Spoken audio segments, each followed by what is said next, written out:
आज सबसे पहले जय हिंद सभा के माध्यम से हम भगवान जगन्नाथ की इस पावन धरती से, भुवनेश्वर से हमारी देश के सशस्त्र बलों को, हमारे देश की सेना फौज को नमन करते हैं, उनका आभार व्यक्त करते हैं जो ऐतिहासिक पराक्रम का परिचय ऑपरेशन सिंदूर में हमारी देश की सेना ने दिया है। पूरा देश एकजुटता से हमारी देश की फौज के सशस्त्र सेना के साथ है। आज अखिल भारतीय कांग्रेस कमेटी की ओर से खड़गे जी के निर्देश अनुसार और राहुल जी की प्रेरणा से 15 जगह देश में जय हिंद सभाओं का आयोजन किया जा रहा है। इस कड़ी में भुवनेश्वर में जिस रूप से ये जय हिंद सभा का आयोजन किया गया है, मैं विशेष तौर से भुवनेश्वर की सभा के लिए हमारे इंचार्ज अजय कुमार लल्लू जी का और हमारे प्रदेश अध्यक्ष भक्तचरण दास जी के नेतृत्व में पूरी कांग्रेस का को बहुत बहुत बधाई देता हूं। जो यहाँ पे भुवनेश्वर में इतने बड़े जनसमूह में सेना का आभार हमने व्यक्त किया, एक बहुत बड़ा संदेश पूरे देश में जाएगा कि उड़ीसा प्रदेश कांग्रेस कमेटी के माध्यम से सबसे बड़ा आयोजन देश की फौज के लिए, देश की फौज के सम्मान के लिए कहीं खड़ा करा गया तो वो उड़ीसा प्रदेश कांग्रेस कमेटी के माध्यम से भुवनेश्वर भगवान जगन्नाथ की इस धरती पे किया गया। हमारी मांग है कि देश की सरकार एक विशेष सत्र बुलाए, जिस सत्र के माध्यम से सबसे पहले हम एक प्रस्ताव पारित करें, एकजुटता के साथ हमारे सशस्त्र बलों के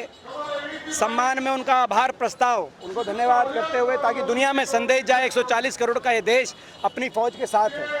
और उस विशेष सत्र में युद्ध विराम को लेकर और युद्ध विराम के बाद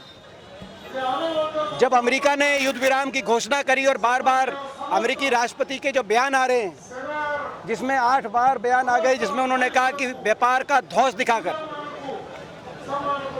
तो इसके बारे में सरकार अपनी सारी बात रखे और आगे की रणनीति भी देश एकजुटता से बनाए कि किस तरीके से आतंकवादियों को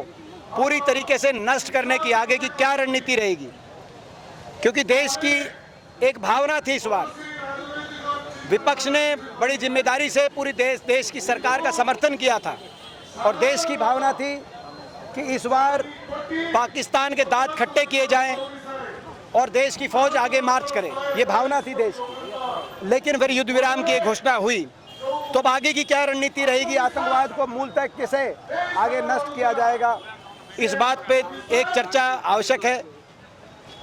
कई बातें ऐसी कही गई हैं अमेरिका द्वारा और IMF द्वारा भी 1 अरब से ज़्यादा अमेरिकी डॉलर का लोन ऑपरेशन सिंदूर के बीचों बीच पाकिस्तान को दिया गया। ऐसे में पाकिस्तान की हकीकत, पाकिस्तान की धूर्तता और उसकी आतंकवादियों को समर्थन की हकीकत दुनिया के सामने रखने के लिए संसदीय दल गए हैं और हमारी कांग्रेस पार्टी ने भी उसमें पूरा पार्टिसिपेट किया है। जब ये संसदीय दल वापस आए तो ये विशेष सत्र बुलाया जाए, ऐसी भी हमारी आज मांग है इस सभा के माध्यम से। देखिए, भारतीय जनता पार्टी जब देश का एकजुटता का भाव था, उस एकजुटता के भाव को अगर किसी पार्टी ने तोड़ते हुए अपनी राजनीतिक अनाप शनाप बयानबाजी शुरू करी तो भारतीय जनता पार्टी ने शुरू करी। आपने देखा